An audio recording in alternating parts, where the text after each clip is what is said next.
Back in the year 2000, WCW wasn't really doing too well from a creative standpoint, and their business was on the downturn. Right in the middle of all of this, we had a pay-per-view called New Blood Rising, which took place in Canada, and the creative genius behind this pay-per-view was Vince Russo.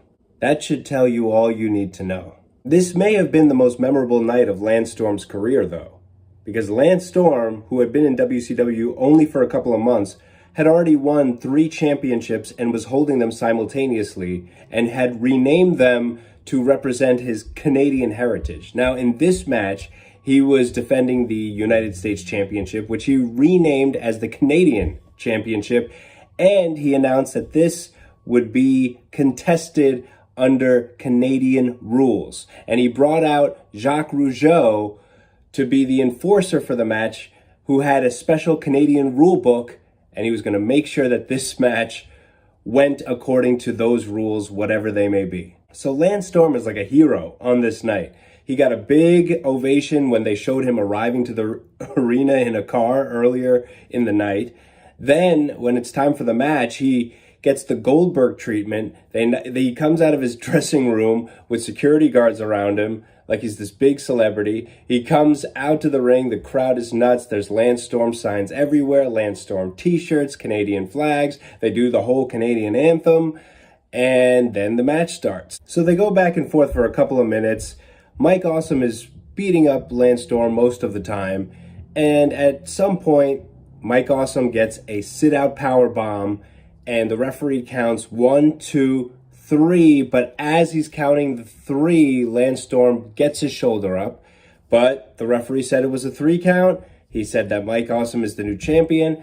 However, Jacques Rougeau consults his Canadian rule book, and he informs the ring announcer that under Canadian rules, you have to beat your opponent with a 5 count, not a 3 count.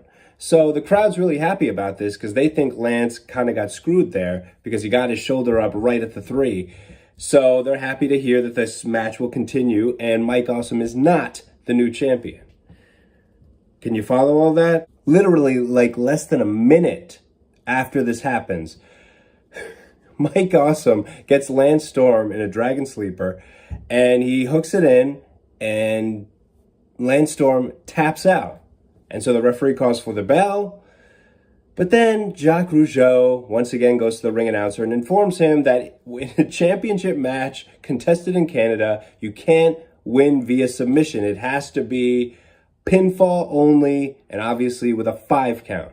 See, now this time the crowd didn't react that positively to that because they just watched Lance Storm get beat clean. Fair and square, Mike Awesome should be the new champion. But he just got saved. So, but it's like, this is ridiculous because now you make Lance Storm look foolish. Like, now everyone knows he shouldn't be the champion. He just tapped out like a wimp in Canada, his home country. By the way, this match is not over yet. Mike Awesome hits some moves on Lance Storm and he's getting 3 counts and almost 4 counts, but not 5 counts, which is what he needs to win the match. And the crowd is laughing at this. They know this is ridiculous. Finally, Mike Awesome goes to the top rope and lands a big splash on Lance Storm and gets a 5 count. Match is over, right? No!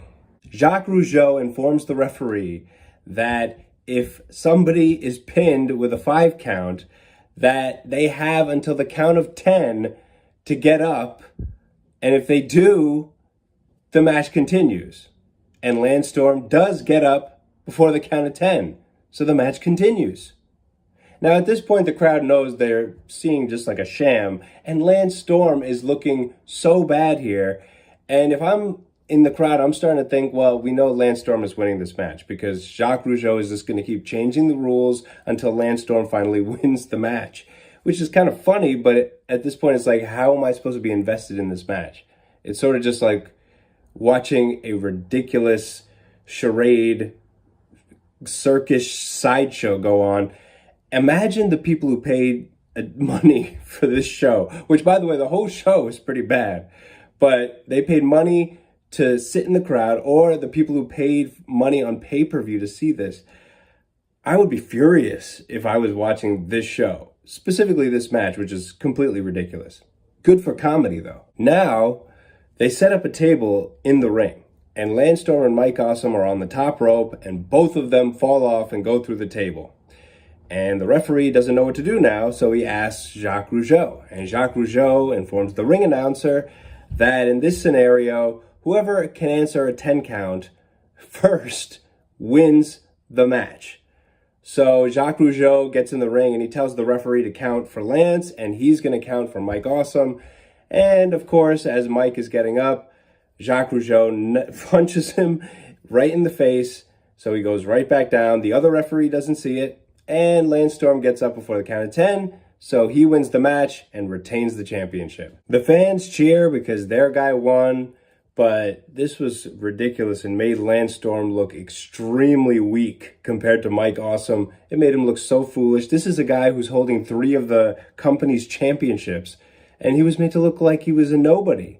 And that kind of like makes the championships look like they're worth nothing, which honestly, WCW at this time, this is the summer of 2000, probably worth nothing, those championships. Now, if that wasn't enough, Bret Hart's music hits. He comes out and nobody can tell whether he's happy about what just happened or he's angry about it because it's embarrassing for a Canadian to have to win that way. But he gets in the ring and he gives Lance Storm and Jacques Rougeau a big hug. He holds up Lance Storm's hand. Just craziness going on in WCW. Bret Hart had been out of action for a while because of an injury he sustained in a match with Goldberg, and I think that was the final match he ever had in WCW, was something with Goldberg, but you know, he had to retire early. He had some matches later on against like Vince McMahon and some people, but those weren't real matches anyway. But yeah, that was a ridiculous match. There was hardly any wrestling going on. This was like a Vince Russo masterpiece. I mean, I don't know if it was actually his idea, but it sure looks like his idea because this is the type of stuff he comes up with. Incredibly ridiculous match. Just a joke. And WCW was a joke at this time. And this was probably the peak of Lance Storm's career, sadly enough.